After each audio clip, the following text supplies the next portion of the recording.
దండోరా తీరికవేళ పిల్లలు పెద్దలు విని ఆనందించండి. ఈ వీడియోను లైక్ చేయండి, సబ్స్క్రైబ్ చేయండి, షేర్ చేయండి. అవంతి నగర రాజ్యాన్ని పాలించే మహారాజు, అతను మంత్రి ఒకనాడు తీరికగా కూర్చొని రాజ్యంలోని విశేషాలను ముచ్చటించుకుంటున్నారు. ప్రజలందరూ తమ పాలన గురించి ఏమనుకుంటున్నారు అన్న విషయాల మీదనే కాదు, రాజ్యంలో నివసించే ప్రజల్లో ధనికులు పేదవారు కూడా ఉన్నారు. వారందరి స్వభావాల గురించి తెలుసుకోవాలని ఉంది మహామంత్రి అని అన్నారు మహారాజు. అయితే దీనికి ఒక ఉపాయం ఉంది మహారాజా. మనం ప్రజల వద్దకు మారువేషాల్లో వెళ్ళి వాళ్ళ అభిప్రాయాలను, సలహాలను, సూచనలను తెలుసుకోవచ్చు అన్నాడు మంత్రి. అయితే ఇంకా ఆలస్యం ఎందుకు, ఈరోజే వెళదాము అన్నాడు రాజు. వారు బయలుదేరి కొంత దూరం వెళ్ళాక ఒక చెట్టు క్రిందకి చేరుకున్నారు. అక్కడ ఒక పేద రైతు ఆ చెట్టు క్రిందనే కూర్చొని గంజి తాగే ప్రయత్నంలో ఉన్నాడు.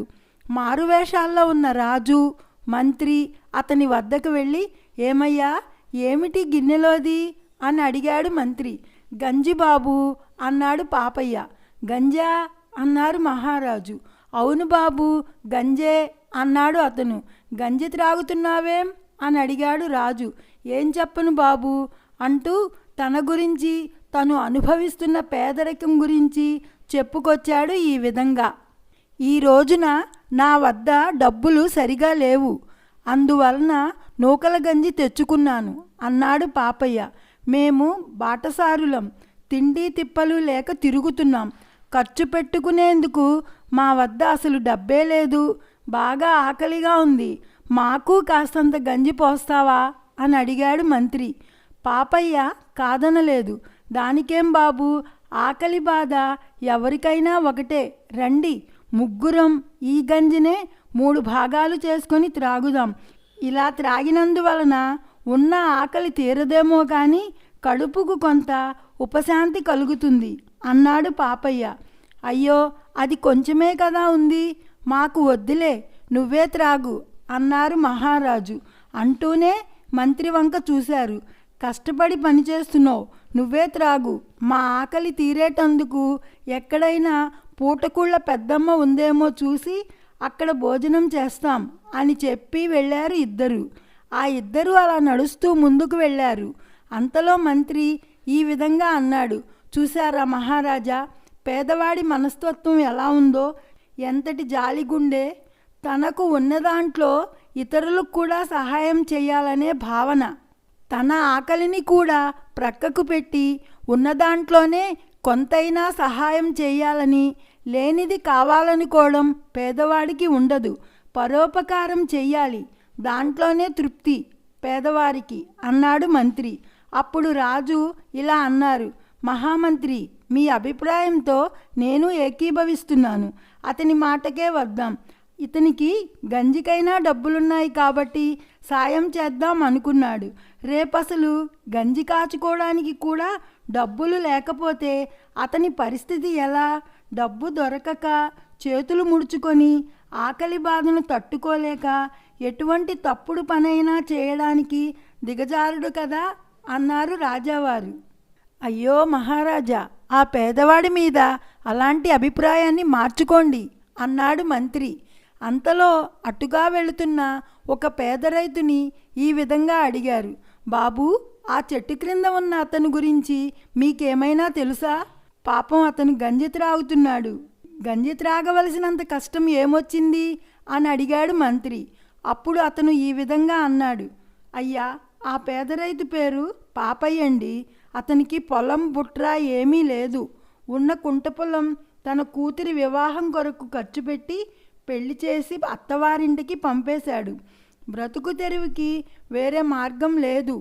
అందువలన ఈ రాజ్యానికి దగ్గరలో ఉన్న అడవికి పోయి కట్టెలు కొట్టి తెచ్చి వాటిని నగరానికి తీసుకుపోయి అమ్మి ఆ వచ్చిన డబ్బులతో భార్య అనారోగ్యానికి కొంత ఖర్చు పెట్టి మిగిలిన వాటితో బ్రతుకు బండిని ఈడ్చుతున్నాడు బాబయ్య అన్నాడు.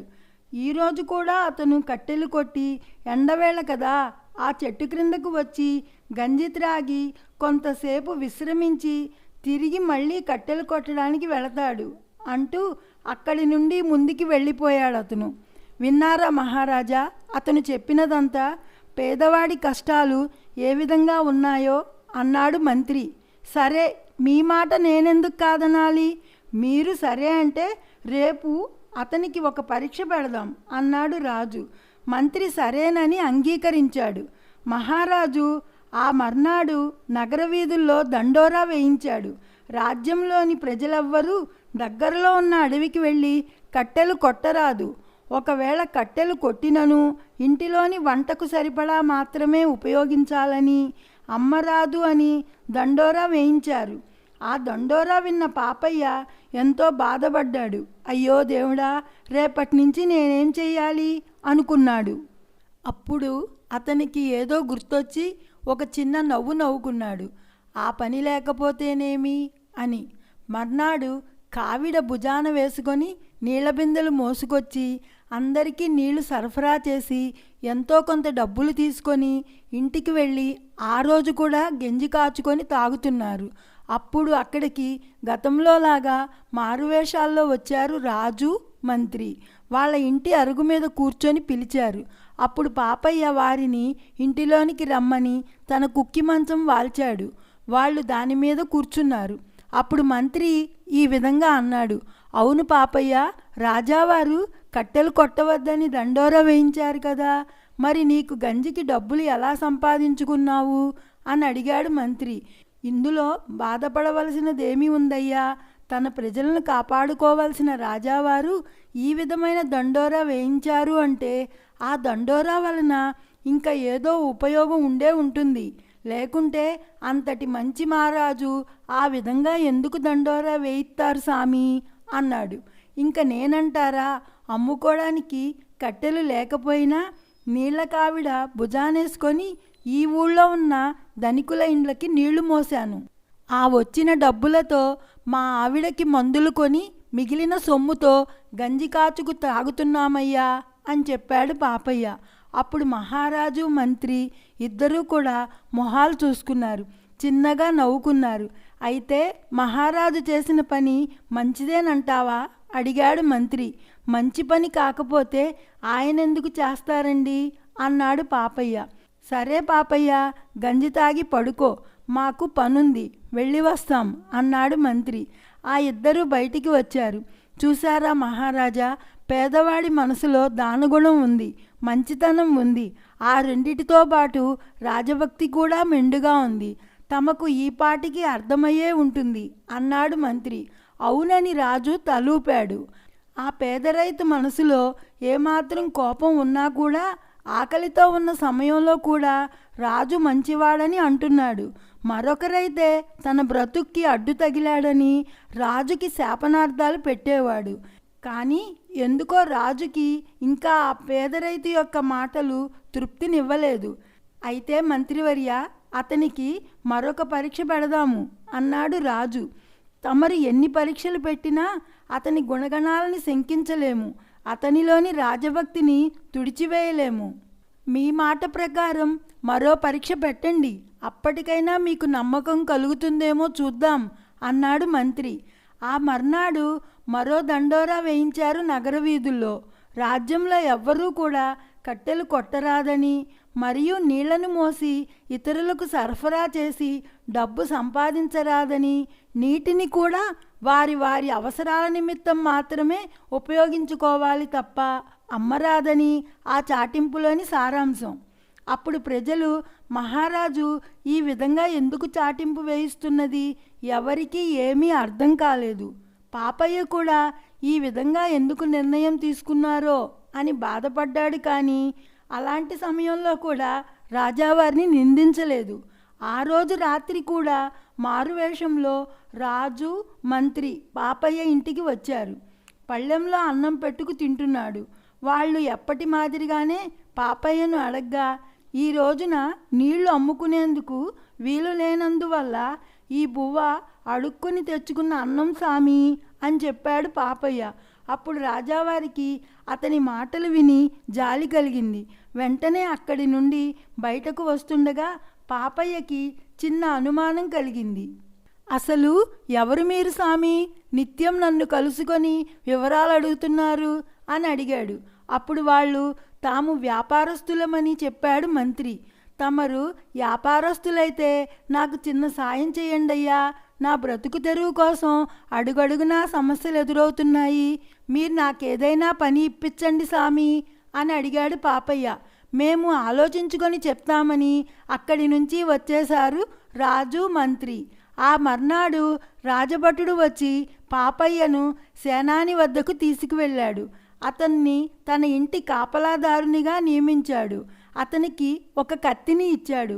ఇక నుండి ఈ లోపలకు ఎవరు ప్రవేశించినా వద్దని చెప్పు, వినకపోతే తలను నరికేయి ఆ కత్తితో అన్నాడు సేనాని.